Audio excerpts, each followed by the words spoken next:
Okay, and joining us, head coach Paul Grove. Paul, congratulations on this huge, huge win. Yeah, you got that right. The games keep getting bigger and bigger if you keep winning, and this is about as big as it gets right there tonight. And the guys played big tonight. Yeah, they did. I thought it was a great defensive effort. We gave up a few offensive rebounds, but those guys are so athletic, it's going to happen. But we contested almost everything. We got in the passing lane some. We got a few tip balls. Foss makes a great play coming down here at the end of the game, sneaking up from behind him. I'm very proud of him. Well, Foss had a near double-double at halftime. He had 9 rebounds. He got his 10th one, and that's what he finished with. But then the steals and everything else, drawing the charges, everything else. But you had a 25-14 rebounding edge at half, and you ended up with a 6 rebounding edge. Well, all that second half, we shot 67%.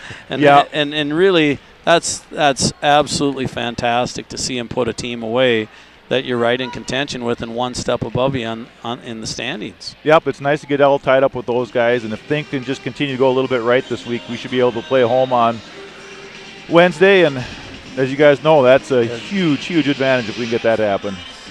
And 5 men in double figures again, Paul. It was, again, the balance, and everybody and the threes, again, were just like last week against St. Scholastica. The threes were Pendleton got hot there in the first half, and then Berman.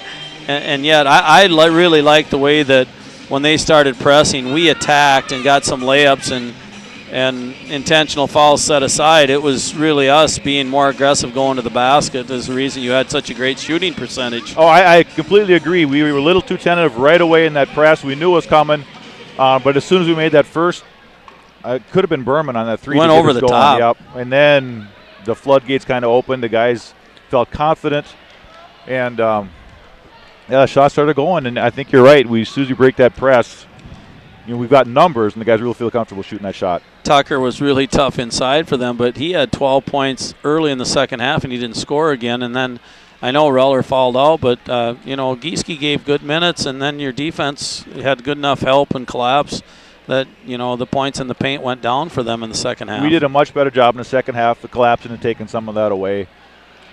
But, those guys, the Bethany bigs, they're long and they're athletic and strong, and it is hard to defend them one-on-one. I think we could have done a little bit better job, but in the end, our guys did good enough to keep them out of that paint a lot in the second half. I just like the hot hands at time tonight. Tyler Pendleton, then Steve Berman, huge in the second half. Yeah, Steve was a little bit cold in the first half, so you're pretty sure he's going to come back in the second half and drill a couple. Well, and then let's not forget the leader in points tonight. RJ had a really nice game and total game as well. He had some really good assists, and he led us in scoring with 14 tonight. And again, all the balance was there, but he really, I thought, played very impressively. RJ's been doing exactly what we want out of a point guard. He hit the open shot, he's getting to the basket. And I think when he gets to the basket, that's huge for us. Just with the three-point shooters we've got around him, if he gets there one time, everybody's going to try to cut him off next time, and then he finds those threes, and he does. He sees the floor so well. He's tacking well. You can use either hand around the basket. Well, we know what it's like trying to guard him. We tried to do it last year with and didn't do a very good job. And there's something about being left-handed. Yes, it is. It's just that not used to guarding that guy going into the paint with the left hand. Yeah, and I've got to hand it to your young men as well as the Vikings here in the heat of the battle on the floor, but at the end of the night, true sportsmen out there. Yep, I agree. I completely agree with that. It could have gotten out of hand. I think other guys could have, but we didn't let our guys, and coach didn't let their guys, and it's a credit to everybody who was on the floor. And the officials had their hands full tonight with this game. Oh yeah, it's it's battle for playoffs, and you knew it was going to be like this, and I thought we just played our most physical game last Saturday. Well, and then could have topped it. And the other thing I was really impressed, they have a senior-dominated team, and then the last 4 minutes of the game, when they tightened it up and it was really up for grabs yet, you guys really outperformed them, and that is a good sign at playoff time that you outperform a senior-dominated team, regardless if it's home or away. But that's going to give you confidence if you do get another home game. But regardless, going into any playoff scenario, you're playing really well at the end. Yeah, and Eli and I talked about that before the game. We think we're playing our best basketball right now. I think it's going to take a great effort by somebody to beat us. Yeah. Because even when things aren't falling like they weren't in the first half, We found Your enough ways to defense was score. ahead. Yep, we found enough ways to score.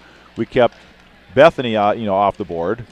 I don't know what they had at halftime. It was in the 20s, and they're a very 26. 26. That doesn't happen to them very often. They're way too good a team for that. Now you take on Martin Luther tomorrow, a team that hung with you in the first half down in New Ulm.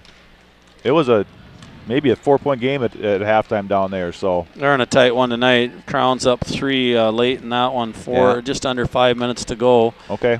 So well, hopefully it'll go triple overtime. And at the half in Duluth, St. Scholastic not open up the bus breaks 44. down there. Yeah, 44-33. North Central trailing up there at half. Oh, well, that makes our win tonight even bigger. If Scholastic gets a win tonight, to stay ahead of those guys, we just got to avoid those tie-break scenarios.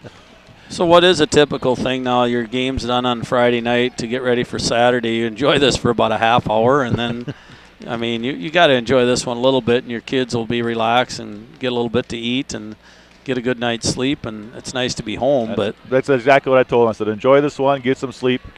But we've got a lot of work to do tomorrow. I mean, Martin Luther's not going to let us do to them what we did at their place. Do you come in early, do any film work tomorrow? Or? No, film work's already done. Yep, we did that on Wednesday, actually. So film work is done. The guys know exactly what's coming up. They could watch film on their own. They've got it on the computers if they want to. And I know some of them do. But, as far as getting ready for Martin Luther, we're prepared and ready to go. all right, Coach, great job tonight. Congrats, and good luck tomorrow. All right, thanks, guys. All right, thanks for joining us. Head coach Paul Grove following the Cougars 76-65 win here tonight. With the win, they're 13-11 overall. More importantly, 8-5 in conference, now tied with Bethany Lutheran and hopefully with North Central here in about half an hour or so, 45 minutes.